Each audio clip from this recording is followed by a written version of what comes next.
unveiling some of the infrastructure he's trying to put in place for the Nigerian defense. And one of it was in Asokoro yesterday, where actually commissioned a new barrack that was completed. And also there was display of some of the artilleries of the Nigerian army to further tell the president that, look, we can actually achieve most of the things we are requesting from those people outside the country. I think that is what the president is trying to do, because if you look at with all he has done so far with the Gwarimpa Polytechnic, you could see that actually he mean what he said, because he said he come with a renewed hope, and what he's bringing on board is actually going to make a lot of difference to the country. I'm happy you mentioned that of Gwarimpa Polytechnic. It's a very good one. So many residents of the Federal Capital Territory will be happy to see that, yes, there is a polytechnic, because other states have actually benefited from this intervention by the federal government. Why not the FCT? And I can see you also have a huge interest in this, because it's resident within Abuja Municipal Area Council. You're very well, very well. Well, these are critical issues, and but then the beautiful aspect of it all is that everybody will definitely benefit from it. And but one of my own observation, which may not actually be in tandem with your own interest, is that Gwarimpa is almost shocked up. No. I understand there are schools. Gwarimpa is a big city. Gwarimpa is a big city. It's just that maybe you've not got into that axis like the Kasana axis. When I've been to Kasana axis. Okay, but that place is massive. Gwarimpa is so massive that with that university, we have like about all the army estates are there. Okay. Yeah, so with that formation coming in there, it will be a lot of safer. Okay, now I understand the demarcations. I can see if you are going through the Lugbe axis, all the way inside is part of Amak. Yes, please. And if you are going through the Kubo axis, all the way inside by the left from here is okay. And I can now see why Amak is actually taking the major chunk in the FCT. And the one other issue that has actually been trending for some time now is the issue of the former president going to Paris to defend the country with respect to Sony company, with respect to the $6 billion intervention for the Mambila project. And then we can now see that while they are actually doing that defense outside the country, the EFC is actually also doing a major crackdown on how the former Minister of Power, Salim Ahmad, was able to take out is it 6 billion? Just a very huge amount, about 33 point something, 33.8 billion out of the coffers of the ministry. And when I was reading this some days back, looking at the trend of exchange, it also brings us to one particular question: for how long? Yes, you see, it's that what we are having today is like we have people in leadership who have no conscience.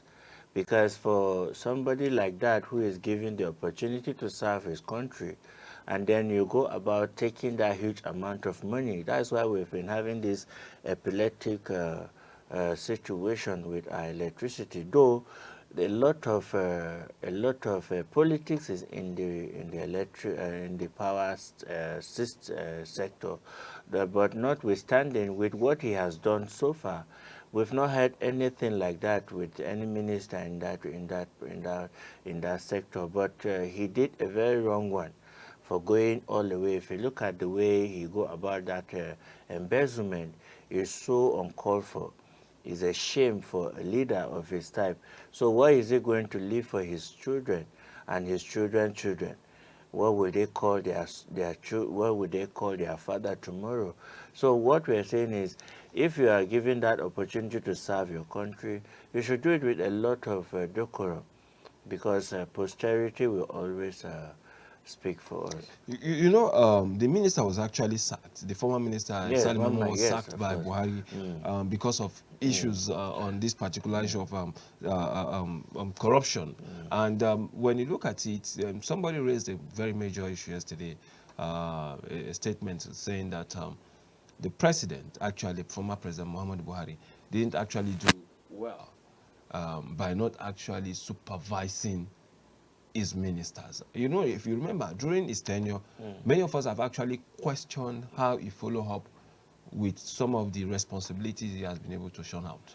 And that has actually been the major problem he faced. Because look at the issue of Emefiele. Under your leadership, you had a CBN governor who was just in charge. In charge of everything. And then he decides the forged signatories Yes, and all. yes. Look at the allegations, so much, so many. And you look at that of the issue of the Attorney General also coming in. And I remember, if you remember, just recently some ministers of this particular cabinet went to pay him visits. And I think one of the key persons that was there was the Attorney General of the Federation. Yeah, but what I felt was, though they didn't explain to Nigerians why that visit, but to me, I think the visit is to give him that letter of invitation from Paris. To actually Yes, inform to him of inform what is So, happening. But a lot of people were looking at it From the way. political angle Yes, and the but rest. for me, I felt this is just the purpose of him visiting Daura. It's just to go and inform him that, sir, there's an invite coming from a social place. Can you just do us a favor and then grace that occasion? So I think they've given him that respect, and then he quietly went there. So the rest is we're going to hear how it all turns out. And apart from the issue of Salim Mamman, the Minister of Power during President Olusegun Obasanjo era is also facing Yes, his own charges. yes. And I think the problem started from that particular point. Oh, that is where the issue came Yes, up that from. was how the problem Because started. I remember like the Shiroro power Station, Yes, you know, what they discovered is that when the EFCC got there, they only discovered it was just pillars that was just erected. There was nothing to show for that power. So it's like all the people that came in through the ministry, they were all faulty, and they are all after what they will gain, not what they will give out to the country. And then just yesterday, there was this trending flyer, or is it an invite or a public notice, that the former president, Ibrahim Badamasi Babangida, would actually be launching his memo. And that has actually called, if you look at the dignitaries that are invited.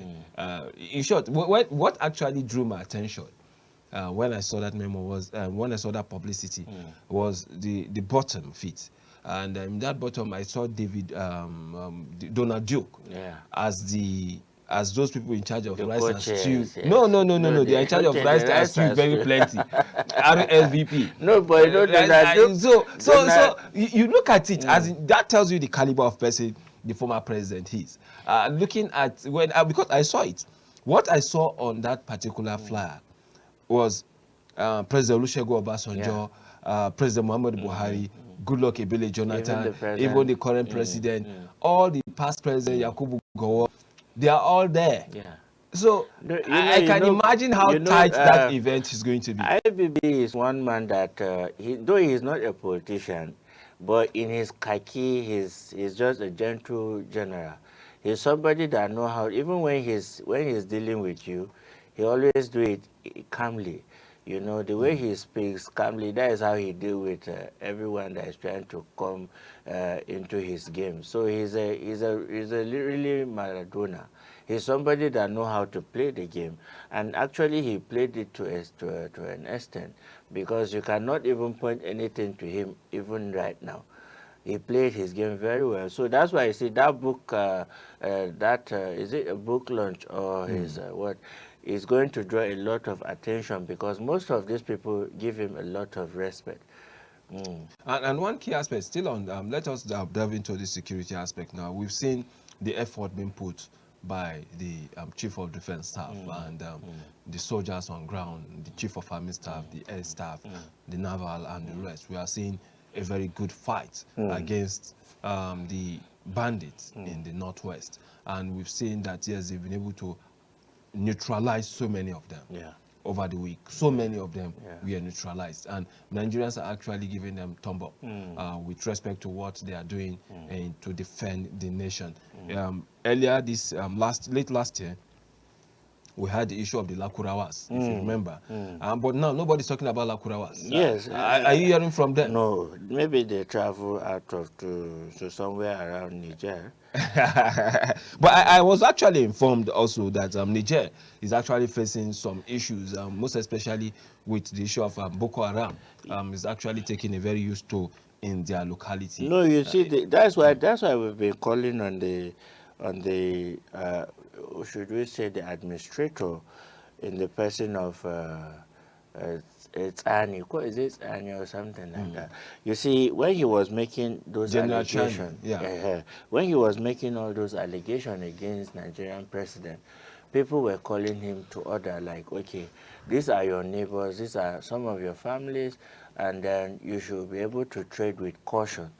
It's not everything that you just bring out to the table because you are angry. Definitely, a civilian president will not be happy having a general as a dictator as his neighbor. You get the point. So, Tinubu, who is someone we know that fought during the 90s, he fought the generals, he fought dictatorship in this country. It's just that God kept him for this moment. But Tinubu is someone that speaks truth to power when he was out there on the street. So he will not be just be happy to have Tiani as his neighbor, as a president, being a dictator. So we are calling on him to tread with caution, and also he should look at, because what you discover from the previous games they have, the African Army Games, that is where I discovered that, yes, the Chief of Defense Staff is somebody that understands leadership.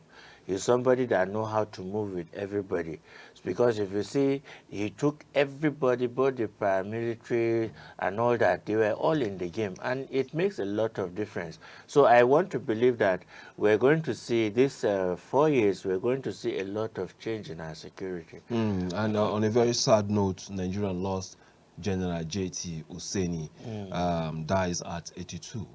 J.T. Husseini is well known for his gallantry, and just a few days after remembering the Armed Forces Day, when Nigeria marked the Armed Forces Day, we now have this sad note, not a very good one for many. But then, who are we to question our Lord? So, you know, he's somebody that he really worked in Abuja. As a minister, he served very well. I think before El Rufai came, he was one minister that did very well on his kaki. So we pray for his family and for everyone that may his soul rest in peace. Amen. And looking forward to what is happening in the FCT, the minister commissioned some strategic roads in the FCT, and those roads are now put into use. And many Nigerians are actually happy. For those who have not visited the FCT before, you can see the transition of developmental roads coming up. And if you look at what is happening at Gishiri Junction, or the popular Nikon Junction, you see the bridge that is being built in that particular junction. You can see how fast they are moving with the work. And people don't actually know. They thought maybe it will only take them to the Professor Wole Soyinka Expressway in Katampe. No, that road extends beyond that. If you go to this junction between Gwarimpa and Kado axis or Jai axis, a bridge is actually being built in that particular area, and that bridge is just like a flyover that will actually take you from Jai into Gwarimpa, and there's a road that links you down. All those roads are being constructed as I speak. So the honorable minister of FCT, Barrister Nyesom Wike, is actually doing a very good job, and many Nigerians or many residents of the FCT are applauding him. If we had had the opportunity the last 8 years before him, if we had had the former minister doing, if he had actually carried out some of these projects successfully, we wouldn't be shouting. It would have become more easier for you to navigate the FCT. The water project is started. Till this moment, we don't know how far it is. Everything seems to be, we were not happy with the kind of achievement he had, the former minister. We expected that, yes, for him to have had the grace of having stayed there for 8 years, there should be a major change in the FCC. Within a span of 1 year plus, we are now seeing a Wike turning the tides in FCT. No, you see, there's something about administration. Wike is an administrator, and then you can see what he has done so far in Port Harcourt before coming in Abuja. And then the gentleman that left, Abakar, I think, Abakar is not an administrator. If you should look at his profile, he's not somebody that have worked in any of the administrations, but he was just given opportunity due to the relationship he had with the president. And that should not be the kind of things we see in this country. It has happened so far, and in so many ways. You see a lot of things happening like that. You just bring Abraham into your government because you feel Abraham is your friend, Abraham campaigned for you. No, that should not be the case. You should give me position because you know that I can be in that position and do the work. You know, politicians always they think about the next election here in Africa, but it's not too good which for us. which is not actually good. You look at the quality. Yes, there are better ways you can compensate those who actually canvassed for you to win the election. There are better ways you can do that, because if you look at what the way we are fashioned, we run a democracy of just 4 years, maximum 2 years, two tenure. And if you don't win this one, you are planning to win the next one. And if you have won this one, you are planning to get re-election into that particular office. So that's why you see they bring in some of these politicians or some of these friends and the rest, because not that they can do the job in terms of making a championing case for the nation. But then it's a good one that the FCT minister and Barrister Nyesom Wike is actually doing a very good job here in the FCT, and we hope it continues. It shouldn't end just within the central area or Amak or Buhari. No, it should go as far as Abaji. No, and I'm happy he commissioned yes, some road, and he's also opening some new places. I can see Kashi is actually moving very fast. Very well, very well. You see, like if you go to Kuje, for the first time, you could see that road that was just left to the correctional center is an eyesore for you to see that kind of a road on a place like that. But you see, he went there and he's doing a very massive job there.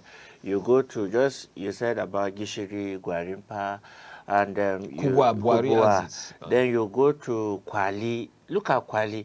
You know, before we don't look at Kwali as a part of FCT. Yes. But when he came in, he went straight to Kwali.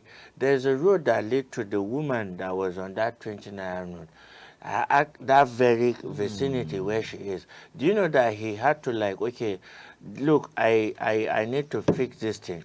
I need to make sure that this woman who is making name, who is on Ladi Kwali, he went to, Ladi Kwali, all we have in so he went to that hall where she was doing her trade. He had to put it in order for the youth in that area to continue in that trade. He went to most of the schools, because what he does is not just on the infrastructure alone. You could see that he go to rehabilitate school for those who are actually having a special need, like the deaf, the blind school. You see, so that is the kind of leadership we are looking for in this country. You get. Okay.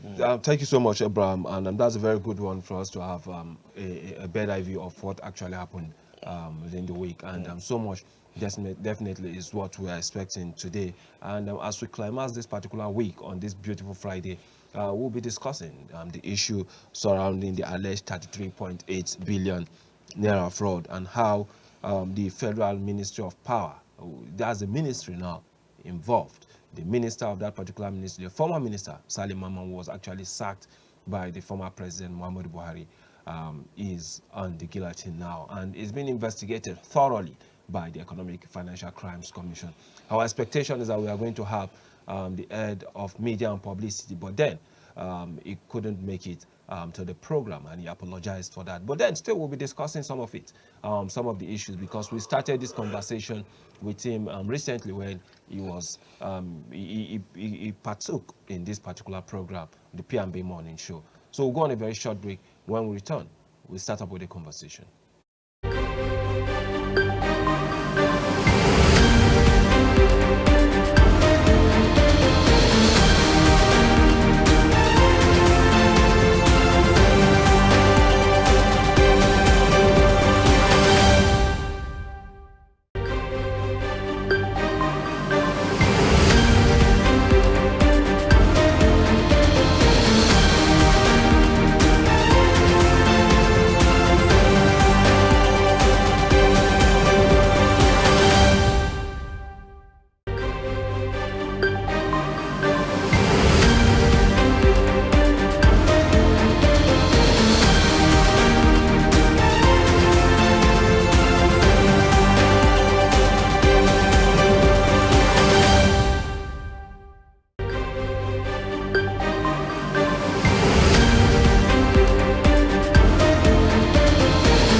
Welcome back from that mouth break. And just before the break, we had some tidbits regarding the happenings in the country. And my co-anchor here, definitely Abba Abraham, discussed so much on some of the issues, some of the topical conversation we had over the week. And so much will be discussed now with respect to how people elected, people appointed, are actually squandering our money. How do we get back this money? And that is a major reason why the FCC was set up in 2004 by the then president, former president Olusegun Obasanjo. The issue of corruption has been a major issue. The issue of corruption has actually taken us so much back. So how do we retrieve ourselves and then move? If we continue this way, are we going to succeed in terms of the developmental indices that we have globally? So, Mr. Abraham Abba, so much had actually happened in the past, and so much is happening because the truth is that it is when one president leaves, another president comes in, you discover that there was wrath in that particular leadership. Look at the discovery made by the EFCC and what we were able to retrieve alone for Emefiele. But let us look at this. Alleged 33.8 billion naira fraud. How I received more than 22 billion from Federal Ministry of Power BDC operator. Look at that headline. How do you feel as Nigerian with all the challenges we faced? No, you And see, you have and, this and, particular and that's why, as an you headline. see, that's why sometimes you now look at it that some people have no conscience. I get it. Because if you have conscience, we made an analysis of 1 billion naira. Do you know that 1 billion naira, if you're giving 1 billion naira as a person with your family, that every day you don't cook in your house, every day you spend 1 million naira. Yeah? 1 million naira. Let me not start every day. thinking about that money No, now. now that well, let's analyze it now. So, Well, so if you are to spend 1 million, it will take you 10 years to finish 1 billion, and one man will sit on 100, 300. You know, that's to tell you the kind of hearts the Nigerian people have. Some, because it's not everybody that have that kind of heart. I listened to the former Senate President, Wabara. Wabara was challenging Wike because Wike tried to confront him, and he said, Wike, I am one person that will hit my chest to say, I have no any issue to do with EFCC. I have not been invited for anything. These are the kind of leadership we want to see. Adolphus Yes, Wabara. he said, go and check my record book. I have been in the Senate, I have served in the Senate, and you cannot place anything corruption on me. But what we have today is we have people with small minds. We have poverty, that is poverty mentality. Yes. Because if you are not poor, you should not be thinking of, okay, I'm having this huge amount of money. I know I'm not going to stay in this position forever. And let me get this thing. For how long will you do it? You get the point. At the end of the day, look at the former executives you have. All of them will go for plea bargain because of this kind of little mindset. You don't think of how you should be remembered. I was reading a quote, and they said some people think it's only what your family leave, your father leave for you for inheritance, as money, as property that As matters. inheritance, yeah. He said that is not inheritance. Inheritance is what legacy? What legacy that your son the should legacy say, your yes, father left is actually yes. the inheritance. So I should be able to go to the street where my father lives when he was a young man like me, and people will say, wow, this is a son of Unaji. What your dad did 1900 is what is going with you. He didn't leave anything, but he left a name. These are the kind of things we want to see with our executives. This is what we want to see with people who are given opportunity to serve. Because this is opportunity. We have 400 and something million Nigeria, or 200 and something Nigerians, and you are picked out of this number of people to serve your country, and you don't have conscience. Is it not a shame that a minister who is a former minister will take that huge amount of money And look at how he was just, when I was going through the way he was sharing the money and the number of people that were using, he was using as cronies to do this kind of embezzlement, I felt so bad. And I felt, okay, are we really ready to fight corruption in this country? And that is why we raised this particular question always. When we complain that the devaluation of our naira is not just it, the truth is that, just like we've rightly stated here in the studio, that the reason why we actually have a devalued naira is because of the way our governors, our ministers, our members of House of Representatives, the legislators, the executive, the judiciary, how they convert our money into dollar. That way it further weakens the naira. And that way it makes it difficult for us as citizens to actually do what we need to do. Now, you can imagine, somebody make an analysis the other day. He said, in 1980, for you to be able to save naira to get the dollar, it won't take you in just 1 to 2, 3 days. You can save 1 naira, 2 naira, 3 naira, because the equivalent is not much. But for you to get $1 now, you have to save 1 naira every day for 4 years. Very much. Because $1 is roughly around 1,600. Yes, 1,600. 1,600 naira. And in a year, you have 366 days. Isn't it? Now, multiply that by 4. That will give you $1. For you to get $1, you have to save 1 naira every day. That is 365 naira. You've not gotten quarter of the dollar. So you can see how bad the system is. When we talk about corruption, we say it is very, very bad. It has affected our system. Those responsible to see that, yes, this issue of corruption is reduced to the barest minimum should please take charge of this particular issue. Now, this critical aspect of it that Abraham raised is very, very important, in the sense that when you look at the way those appointed into power are actually squandering our wealth, it tells you that we are having a serious case of our justice system. I will always state it, that the justice system in Nigeria is very, very poor. You cannot steal that kind of money and be seeking. You even have the mindset to say you are going for a plea bargain. Has it become business to steal? That's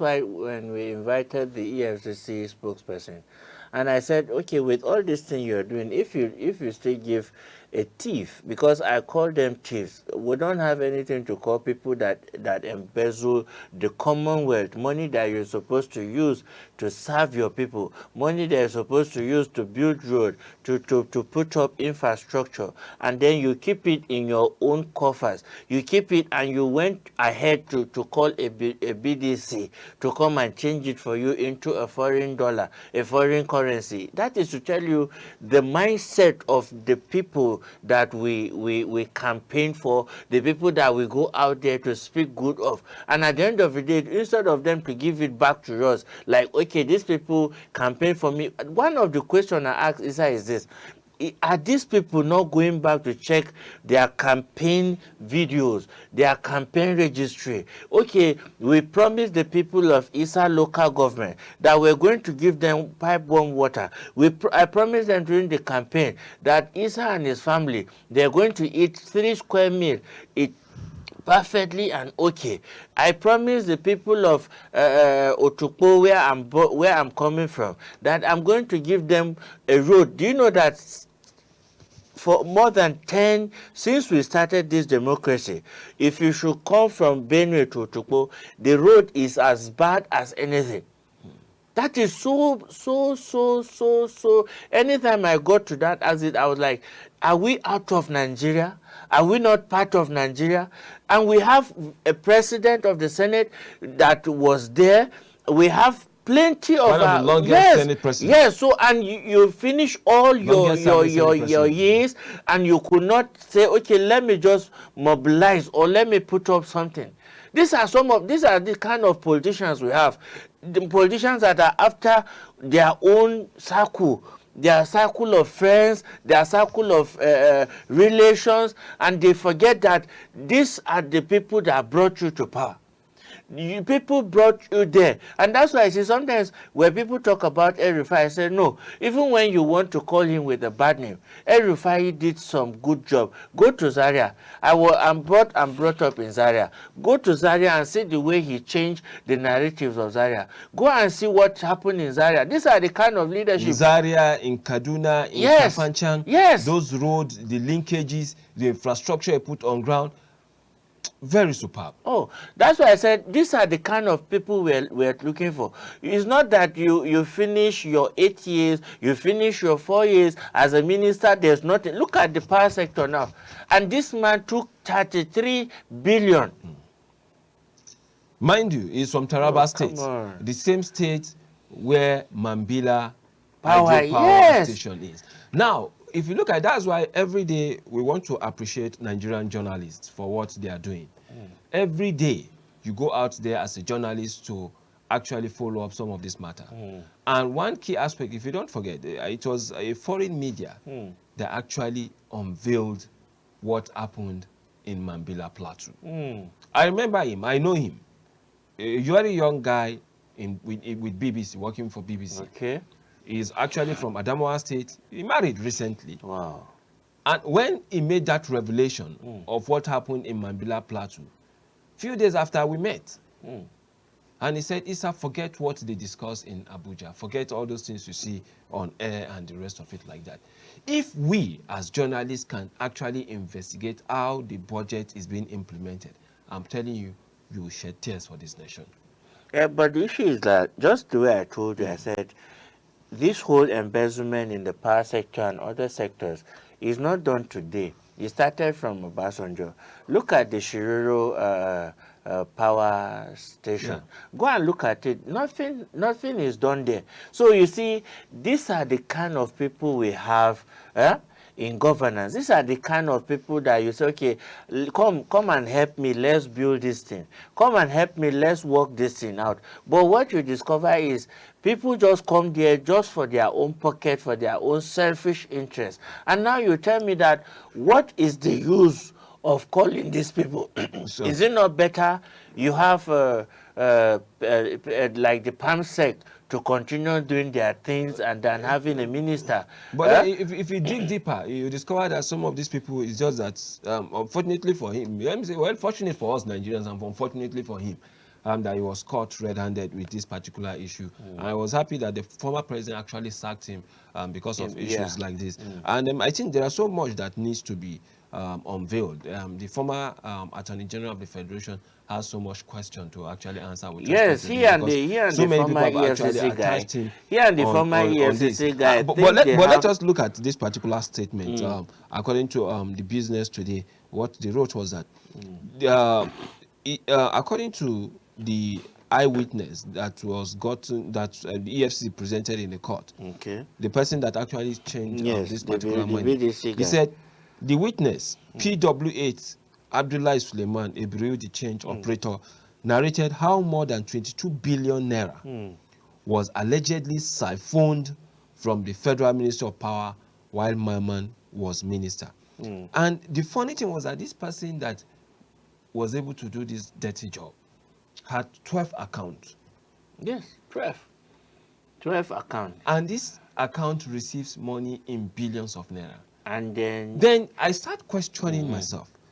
Yes, EFC got wind of this.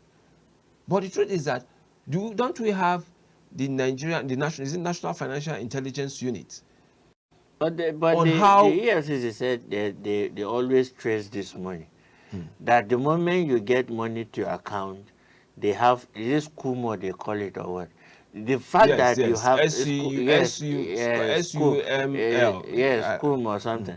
They said the moment, if you're having a company account, the moment from 1 million naira drop to that account, they start following it up. So what happened that for this kind of money to keep dropping in this number of accounts, you cannot trace it, and you are telling Nigerians that you are ready, That's why I see most of the governors No, said no, but they don't should forget scrap. that They I'm should happy you scrap the raised the issue of anti-graft the. agency. I'm happy you raised the issue of the former EFCC boss, and you also look at the chain of this particular reaction. We had, and allegedly, it was one of the most corrupt CBN governor. He should be aware of this transaction. We had an EFCC boss who actually, when the president came in, so Okay, much happened. it was when the president came in Bauer, that I brought it. no. Bauer was there, and after Bauer there was an acting, and Okay. after the acting is the present one that we have there. But this thing happened under Bauer's leadership also, because he was the head of the anti-graft agency, the EFCC. It happened under the Attorney General, who had where many Nigerians have actually, many reporters, not just reporters, no, let me not say reporters this time around. Many Nigerians have actually criticized the role the former Attorney General played in the country. Many said that he probably was not giving the best of advice to the president. But I'm happy that he's still there, he's still alive. So definitely, maybe with time, he will also tell his own part of the story. Because we cannot say that he was fully involved in all this, but then with time, I believe, because he actually paid visits to the former president. Almost the same time with the present Attorney General of they the were there Federation. together? No, not together. At some point, almost at the same time, within a span of few days. Well, I think the same issue happened with Adoke. When Adoke was there as the AGF, I remember when he left, immediately they picked him. But I don't know why this Malami person is still left on hot, because he needs to go and answer a lot, because a lot of things happen in his own nose. You get the point? Under his nose, yes, under his nose, because most of the things that happen from that ministry, from the anti-graft agency, CBN, he is actively involved in those kind Don't of... forget, the EFCC is under even the Minister of the Attorney General of the Federation. Yes, so most of this thing, because I remember severally when I get to that ministry, you will see, what you see is either you see the anti-graft boss coming there just to come out. I don't know if he comes there for briefing or he comes there to pay homage to the minister, but you always see him running from the ministry to his office. So I don't know why on earth should we have this kind of people. So we hope that Nigerians will pay more attention to these. Two things are actually happening. One is the case we are facing in Paris, of which the former president, President Bola Ahmed, President Muhammadu Buhari and Olusegun Obasanjo are actually there, part of those who are actually responding to questions that were raised by one of the companies that was involved in the 6 billion. Is it true? Hydropower, something like that, has to do with the Mambila power plant, something of that nature. And we also have down here where the EFC is actually cooking the former Minister of Power in person of Salim Ahmed. So we'll go on a very short break now, and when we return, we'll be taking some of our dailies in the country.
Welcome back from that break, and now we go straight to the dailies of the day, and we'll be starting with the Punch newspaper. And on the front page of the Punch newspaper, you can rightly see there that subscribers meet NCC today as Labour mobilizes for showdown.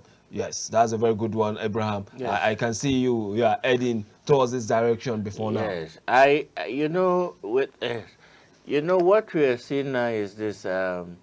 I think the NLC is coming too late. That is NLC, the problem. yeah. NLC is coming too late because to me, they always come in when it's affecting them.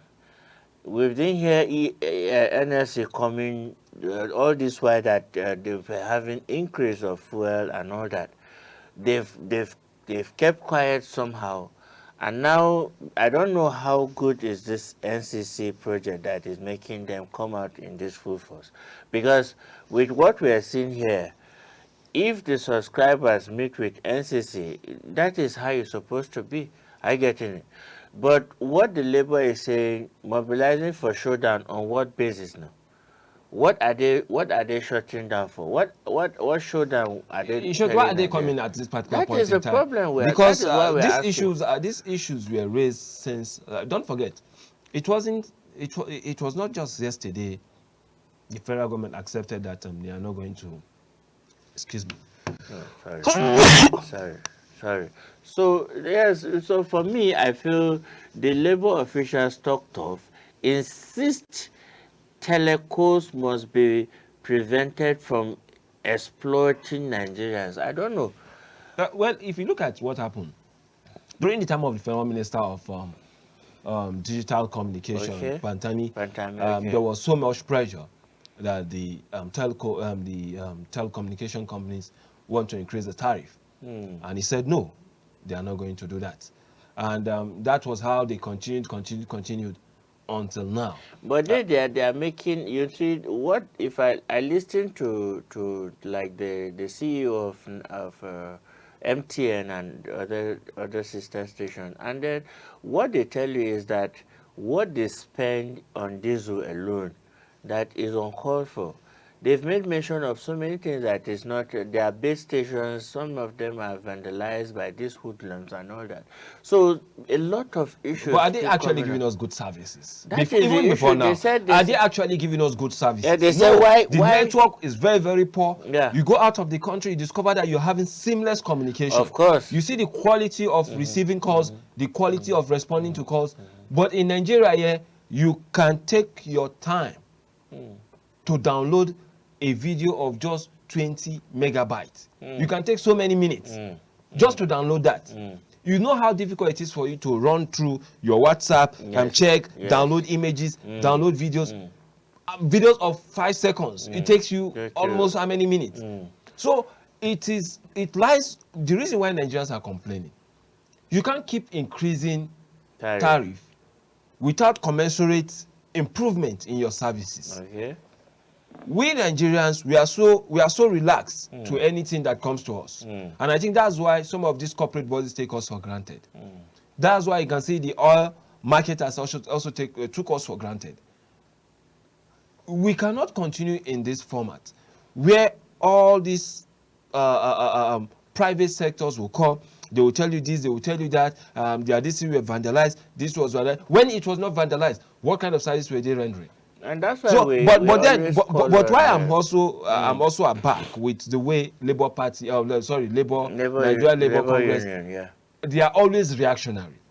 When this issue started, when the minister made a statement, yes, the minister of tariff, yes, that they are not going to get what they expected, it was at that particular point in time, Labour would have sat down with them and said, look, this thing, even the 50%, they are not going to get it.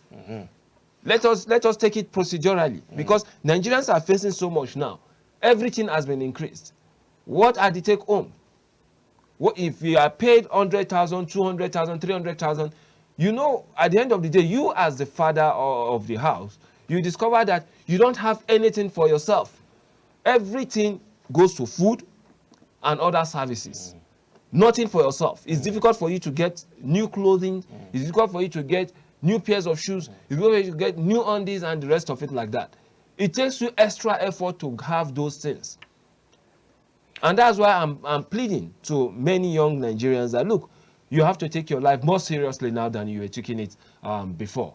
This is the right time for you to sit down, get a skill, do what you need to do better to better your life, because things are not getting better. I was in a conference yesterday where the head or the leadership of Tomato Juice, Mira, was there, and she stated that Nigerians are more poorer than they were last year. Every day we become more poorer.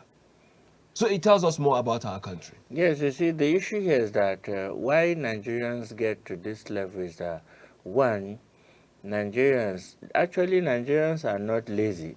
Nigerians are very, very, very, Industrious. very industrious people. But the problem we have is we have a governance or a system that don't give out loans. They don't give out grants. We see it in another system, in another clan. If you go through some other clan that... But Abraham, if you look at this thing critically, I would like us to look at other issues, but if you look at this thing critically, if we have a government that is serious, we're having high costs of food. These food are available, yeah, but our purchasing power is low. yeah, You get? very low. Now, what are you going to do? You help the farmers. You give them incentives for them to be able to produce more to beat down the price. Yeah. But you discover that politicians that are responsible for giving these particular incentives will keep these particular incentives till when they want to campaign for election, when the election is close by. And that time would not even be the right time for you to give them this. That's So why how can we now move that's forward? why we say, if Isa, you that is knowledgeable, you that is have conscience, will be able to say, okay, now I want to go out and I want to serve my people. It's better than that person who is just a roadside guy. That most of these people that you see that do all these things, that keep what belongs to the people for next election, they are people that don't even believe in themselves. Okay, now if you remember the case that happened in Obafemi Awolowo University some years back, for many of us who followed that particular issue, where a postgraduate student left, I think, Abuja down to Obafemi Awolowo University for his exam, Okay. And then he lodged in an hotel. Yes, and he was murdered. He was murdered. And I'm very, very happy on the front page of the Punch this morning. Yes. You can see it at the bottom left of the Punch newspaper that the appeal court affirms Osun Otelia's death sentence. That's a very good one. But can can our court also take this swift action on our politicians? Well, it's an issue we will have to discuss another day. But still on the front page of the Punch newspaper, we also have that opposition cautions against diversion of 4 billion naira household bailouts.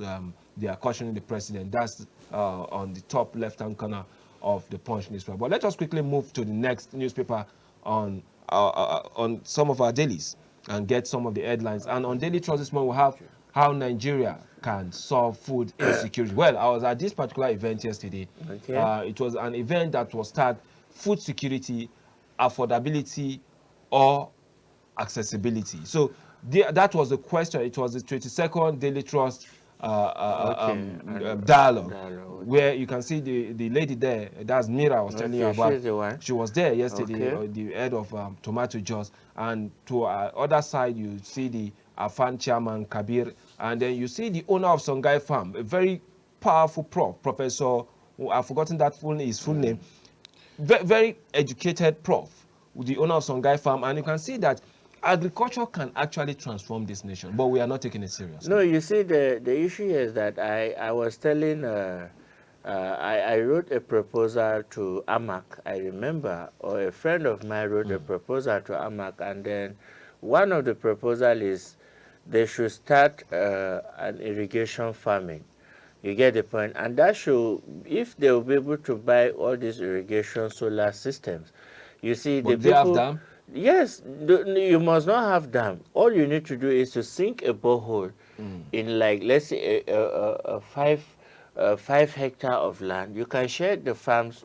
There's what we call farm estate. No, but what I saw based on the presentation. I and you now will have like 4 different places And then when we have like 2 hectares of land, you say, okay, you are inviting people that will farm tomato, pepper, cassava in the same vicinity.